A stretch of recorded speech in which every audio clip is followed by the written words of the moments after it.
Hello, welcome back to the Reading Mama. Today I'm going to share with you some of my favorite middle grade YA books that we used for our studies of the 1940s, specifically focusing on World War II. So as you can see, it's a lot of books and I have more over there. So I'm going to go as fast as I can through some of these, and they're kind of in random order, and I will give you as much information as I can. So I'm going to grab the ones out of the basket first, and then if you have been watching some of my videos, you will see that I've been sharing like different decades, because that's what we're studying, the 20th and 21st century this year in our homeschool. And so with that comes a lot of nonfiction and historical fiction books that my kids read as part of our school curriculum, because I create our own curriculum. Go to my homeschool channel, I talk about it a lot more. I'm going to talk about that here because this is all about books. But because of that, I read a lot of books, I buy a lot of books, and well, let's just be honest, I'm like most of you, and World War II historical fiction and nonfiction is just something I really enjoy reading about. So I'm gonna go through some of these. This first set here is books that we did use this year in our school. Mama. Sorry for that interruption.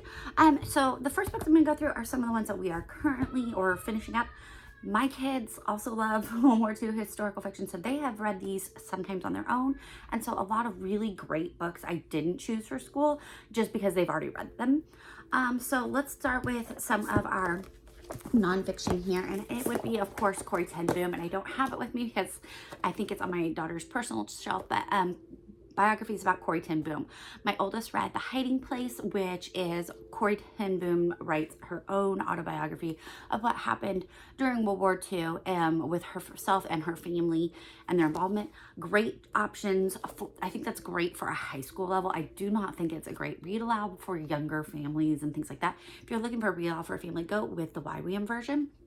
It's wonderful. Also, I use both of these with my kids, and I have some more versions, Trailblazer ones. We have several Corrie ten Boom biographies, and I will be doing a whole separate video on the different kinds of biographies that we have and use, series and what ages. But I would say this is definitely middle school, high school level, or family read aloud. I have read this aloud to my family, know that it is not too graphic or violent for them. This is upper elementary. You can kind of see you've got decent size print and spacing, but it is still a rather thicker book. And then if you want something for youngers, to go for with the Trailblazer biographies. Another person that all my kids read a biography about this year was a new person to me to read a biography about, and that was Desmond Doss. And I have another book about him too. And Desmond Doss is, I should give you more information. If you don't know about Corrie ten Boom, she was a Dutch woman, Christian woman, and she and her family they helped hide and transport Jewish people into safety during the time, but her family was all captured also, and her father and sister died while in custody. Corrie ten Boom survived, and she tells her story, and she's an amazing Christian hero. You want to read all of her books that don't just talk about World War II. So that's a side note there. Then we have Desmond Doss. If you've seen the movie Hacksaw Ridge, then you'll have heard of his name, and because of that, I want to read it. He is a Seventh-day Adventist, and he felt that the Lord told him to join the military, but he would be a non-combatant server. And this is actually the biography by Booten Herndon, and that this biography went by another name besides Redemption at Hacksaw Ridge. Before the movie, they've redone it and everything, and so it's really good. And so they've redone this book it's got a lot of updates, and it's been, like, I think the publisher's note said that it had been fact-checked over and over and over. There's just a lot of information about his life in here, and this is really wonderful. I did this one for my high schooler, and then my younger kids read this one, which was a little bit more graphic and a little bit thicker. It doesn't really have pictures. I mean, it has a couple of pictures at the chapter headers, but it's not as graphic. And then there was another one that I cannot find off my shelf called Monumental Courage. That was a super easy, short read. I think I did a review of it somewhere, but Monumental Courage was one that was much smaller, much younger age level to read about. But he has also read about Desmond Doss and how even without a weapon, he saved 75 plus soldiers from a very dangerous place in the Pacific. And so I had my kids reading about Pacific and Europe theater as best I could. And my little kids did these Cornerstone of Freedom books. And if your kids are really sensitive, I wouldn't recommend these necessarily, but they're amazing history books. And so my 2nd and 5th grader read through these as part of their nonfiction. And I like them because they have a lot of photographs in them of actual events. But that said, I mean, it's talking about some really horrific things, you know.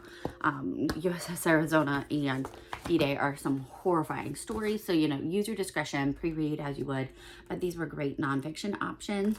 And if you have little boys, as a former teacher, I have always found that little boys gravitate towards nonfiction books, especially highly graphic books. And so, you know, maybe your child doesn't love to read, but if they are someone who, if they don't love necessarily the historical fiction, things like that, try nonfiction. It's a great option. And so those were wonderful options for them for nonfiction. Sorry, I have so many here. Then I have A Victory in the Pacific by Albert Marin. And I've shared about Albert Marin in a whole separate video talking about how I really love his history books. They read like a story. They're very enjoyable, very approachable. I had my middle schoolers read Victory in the Pacific. And then my oldest started reading about Hitler by Albert Marin, and it goes not just about Hitler, but it talks about, you know, his upbringing, it talks about his past, it talks about what led to the war, it talks about all the things he did, some of the decisions, why that made sense that he did that. That one was good, but it was a little bit, it wasn't exactly what my daughter wanted, so I switched her over to A Light in the Darkness, also by Albert Marin. And it talks about Janusz Korczak, who helped with the orphanage in Warsaw, and it tells about his life, but it gives a really great overview of the entire war and what led up to it in the Polish region. And this was very helpful for my daughter, who had already read a lot about the Warsaw Uprising, who'd read about the Warsaw Ghetto in general. And so that was a better connection for her. That Hitler one is a horrible title. It's a horrible picture. I just don't have it with me, but it is a great written story because it tells the whole story of World War II from the European theater with a viewpoint of focusing on Hitler and his impact before, during, and slightly after, because I think it does talk about the peace accords and things like that. So all of these are great nonfiction books for younger ages. Then I have, let's see here, I think I have another nonfiction here. So, and I have a whole nother video all about Steve Shankin, and I love him. Bomb is a great book. It reads like a story, very much like Albert Marin. You go back and forth through different people and events during World War II, focusing around the creation of the atom bomb and all of that. So you have some stuff about spies, you have stuff about all their work out in Arizona, you have some information about Oppenheimer, about Fermi, you have the presidents, you have various things. I think one of my daughter's takeaways from it was, okay, wait, so America was having all these scientists do this, and the other countries were coming and trying to steal our information rather than figuring it out for themselves. That was one of her midway point narrations. But it was very well written. I love Steve Shankin, so that's a great option. Speaking of Steve Shankin, I'm going to go on to some historical fiction now. Whoa!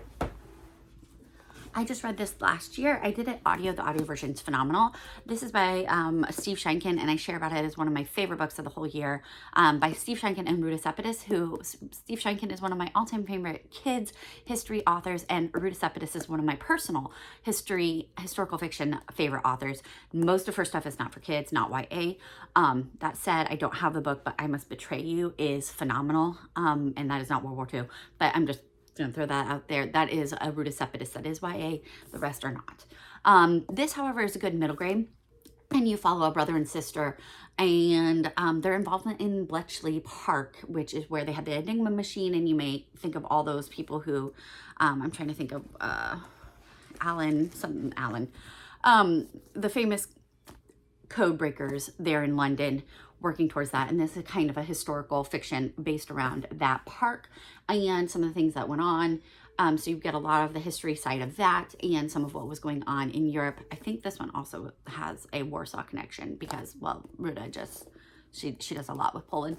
But then you just follow this older brother and younger sister and their involvement, and it's all fictionalized, but you have those nuggets of history in there, and I really highly recommend this. And I know that the audiobook version is amazing as well. Another great book is Endless Step by Esther Hautzig. And this is semi-biographical, kind of think like Laura Ingalls Wilder's biographical. So it is written by Esther Hautzig, and it tells her story, but some of the like conversations, things like that have been fictionalized. It's a story. It's not written as a biography specifically.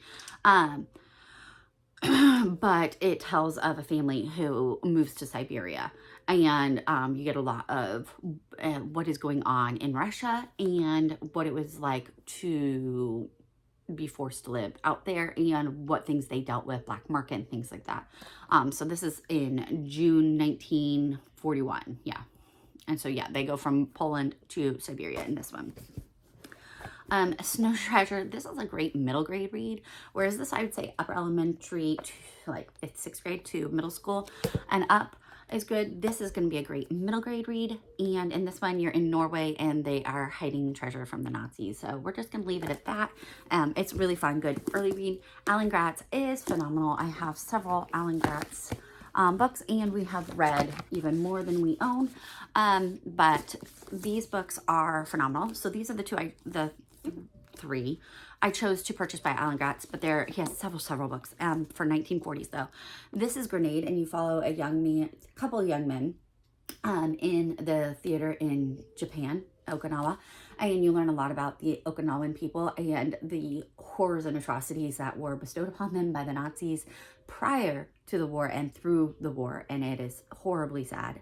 You also learn the point of view from an American soldier stationed in that area, and it is also horrifying. So I mean, I definitely pre-read if you're going to have this with younger kids. I definitely think it is middle school to high school.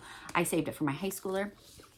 This one I felt was also for older grades. Resist, you could definitely give it to a little kid. It's a spin-off of it, so you have multiple characters in Allies following around on D-Day, and some of them it's very graphic. Okay, it tells a lot of what happened on D-Day. If that's the storming of the beaches, you've got the French resistance, you've got all these different things. Well, this follows one of the children of the French resistance and her story after she leaves, one of the characters in here. It's very short, and you could give this to a middle grader, standalone, short. You won't get the whole story, but you also don't feel like you're missing out on anything. But this is also phenomenal going through it. But this one I feel like is because he has a couple others. What are they? Oh, here they are. So Prisoner B, 3087 and Project 1065 are also in World War II set in the European theater, and they are not as graphic as this one. This one I was a little shocked because those two did not quite prepare me for this.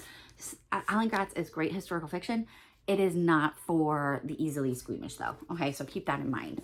Then I have a classic from my childhood. This is actually my book from when I was a kid, and it's called Farewell to Manzanar. And we're going to follow the Japanese story again, but in America. And it tells the life of, what is her name? Jin Wakatsuki. And it tells her story of her life in Manzanar, in an internment camp here in America during the war. Heartbreaking story. It tells a lot of different facets. It is written by by Jin, Wakatsuki and her family member. And so again, like Laura Ingalls Wilder, like in the step, you're getting a fictionalized biography. So you're getting mostly biography, but you're getting it in a story format. And so that one was very good. I recommend that for multiple ages. 20 and 10, great short book for little kids. And here you follow an orphanage in France, in German occupied France, and they end up hiding some Jewish children, and it's just like a short little snippet of what happened while they were doing it. I don't believe this was based on a true story, but yes. No, I don't think it was, but it was a good book. It was great for my younger daughter. I would recommend that. Then let's see here. I'm just going to go in order of the basket. So I have Behind the Bedroom Wall. This is mine from when I was in college, a book I read for a children's lit class. And here you're following a German girl who is part of the Nazi youth group, and just kind of going through some different things. And she discovers her parents are part of the resistance groups against the Nazis throughout. And so it is a great middle grade read for that one. We have For Freedom, the story of a French spy by Kimberly Brubaker Bradley. Kimberly Brubaker Bradley does a lot of great books. This is from a French spy's perspective. She also does The War That Saved My Life, which are very popular right now. I felt these were a little graphic for younger kids, just because there's some not nice characters, and there's a few horrifying things that happen. But that, use your discretion for your kids. They're thicker books too, okay? So these are not, I wouldn't say they're for second grade. So this one has a Newbery Honor Book Award. This one is a little less known, but it's still very good. And they were written, I think, for more upper elementary to middle grade levels. Keeping going. Then we have Letters from Rivka. I don't know if this is really World War II age. I don't really know if it has a time. Let's see. Oh, it does. This is 1919. So this would be leading up to. So this is actually in the wrong basket, but it is also a phenomenal book and tells the story of an immigrant. I have Jacob's Rescue, a Holocaust story by Malka Drucker and Michael Hapron. And you follow Jacob and his family in Warsaw and what is going on for them in their story. And that is just a short book that would be for younger ages.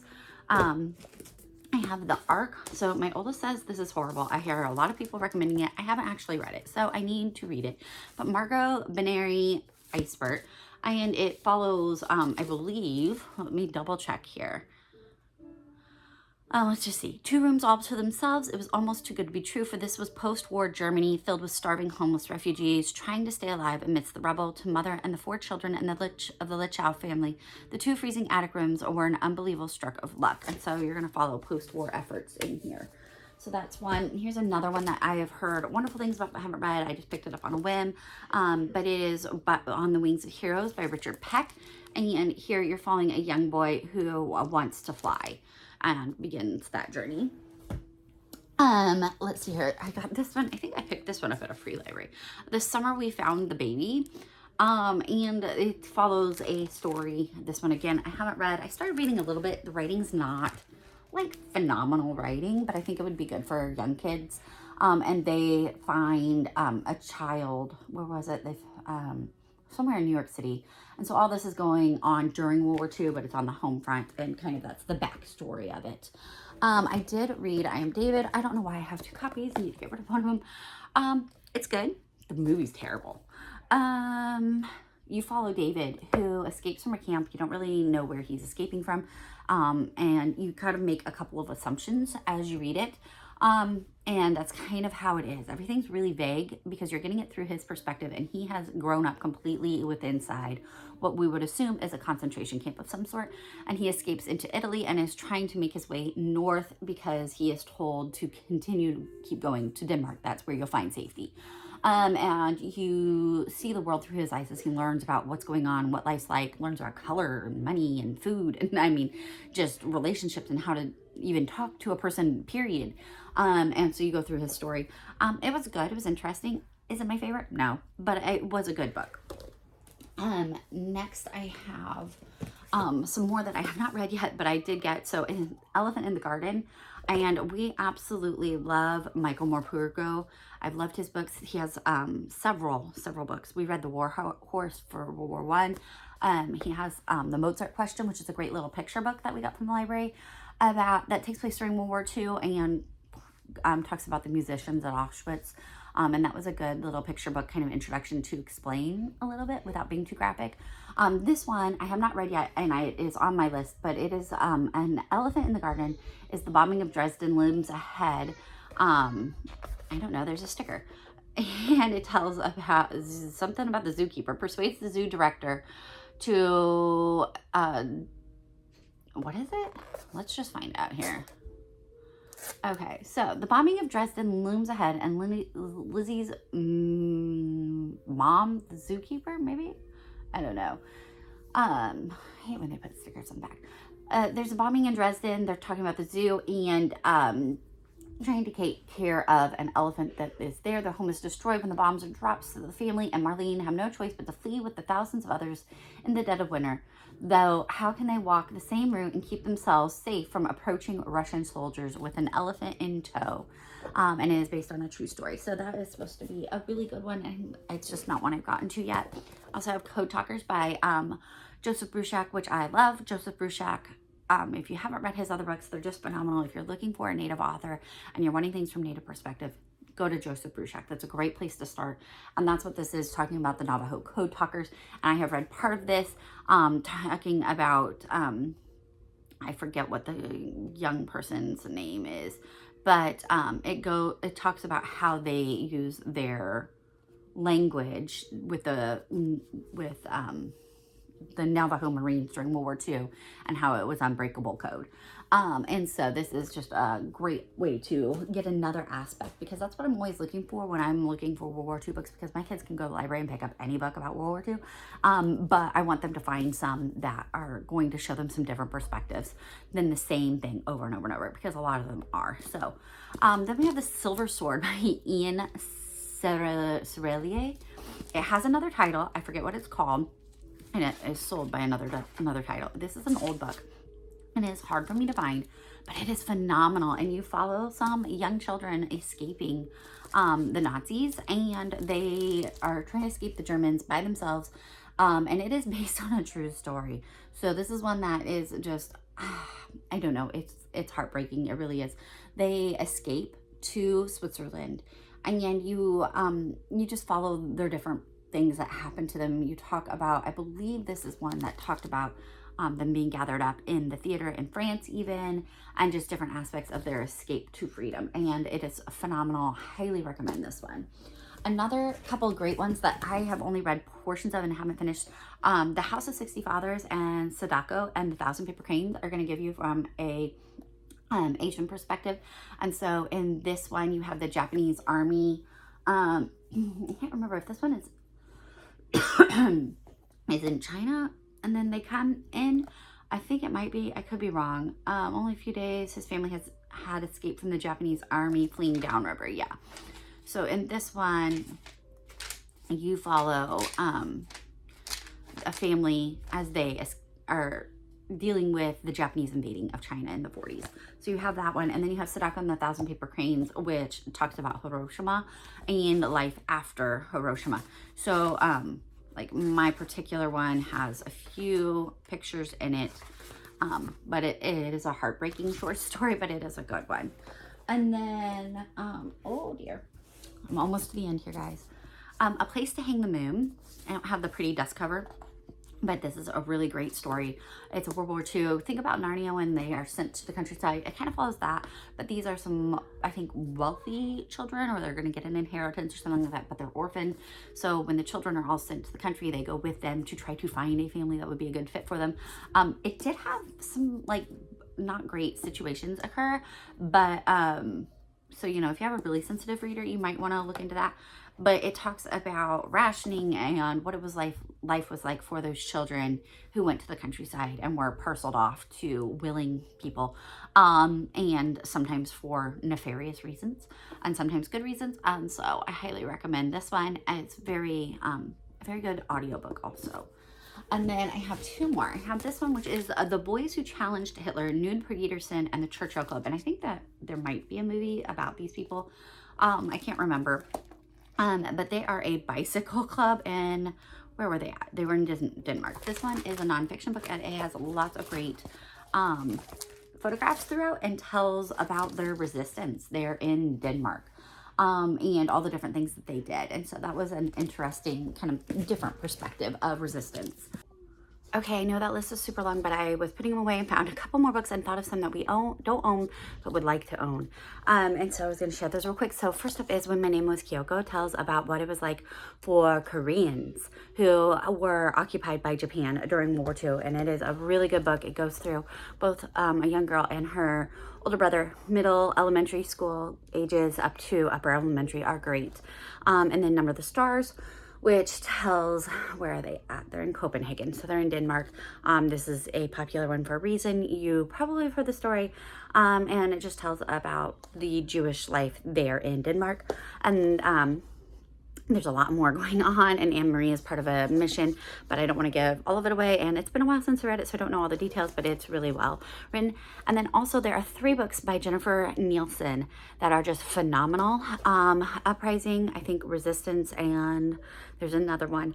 I'm sorry, I'll see if I can pop a picture up here, but they are phenomenal. We've gotten them from the library ad nauseum because my kids love them so much, and all my kids want to read them who are old enough, and that's upper elementary, middle school, high school. And Jennifer Nielsen does a great job with historical fiction, and I really do enjoy it. She has some newer ones. I haven't read the newest one, just like One Wrong Step, which is also World War II. Just because I'm not sure if the writing is quite as good as it used to be. It feels like she's trying to pump them out a little too fast maybe and losing a little quality.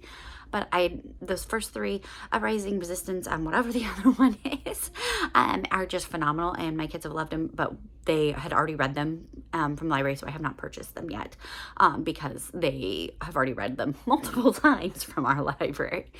So I'll pop a picture up here, and those are wonderful. And last but not least, I have this mammoth tome called Echo by Pam Munoz-Ryan, which is a phenomenal author if you don't know, and this book is phenomenal, and the audiobook is beyond phenomenal, so I highly recommend you check it out. But just keep in mind, this is a little bit disturbing. Not everybody survives. It is told from a unique perspective with a little bit of a fairy tale aspect to it. So don't be put off when you read A Witch, a Kiss, and a Prophecy and things like that, because it kind of goes through those things as you go throughout the story. But it is just, it really is a beautiful, heartwarming story. I absolutely loved it. You get a lot of different perspectives. You get what was like for German war and those who were not, there's a child with a large birthmark on his face and how he's treated, and some of the atrocities that the Germans did there. It talks about some of the concentration camps. It talks about some of the just the different aspects, and they all kind of melt together into a beautiful story. It is thicker, like I said. It is a phenomenal audiobook, so if you don't want to have the mammoth tome, go for that. But this is one of my all-time favorite World War II books for older kids, because it does have some of those things like the forced sterilization is brought up. Could you read it and skim over it? Very easily. But if you don't want to even deal with that topic, just be forewarned. And that's a lot of what happens with World War II is you're going to have to, you're going to skim line. There are a plethora of World War II books out there and 1940s set books. Read what makes you happy, but if you're looking to use it for your homeschool or for things like that, I suggest you look around and choose the best of the best, because some of them are not. And I'm pretty choosy about what we have in our home and what we keep for those. If you have a question about any of the titles more specifically, please drop it below, because I just did a billion titles, it feels like, in a very short amount of time. If you made it to the end of this video, give me a thumbs up. Let me know you watched to the end. That just helps me know how many people are watching the whole video. And thank you so much, and have a blessed day.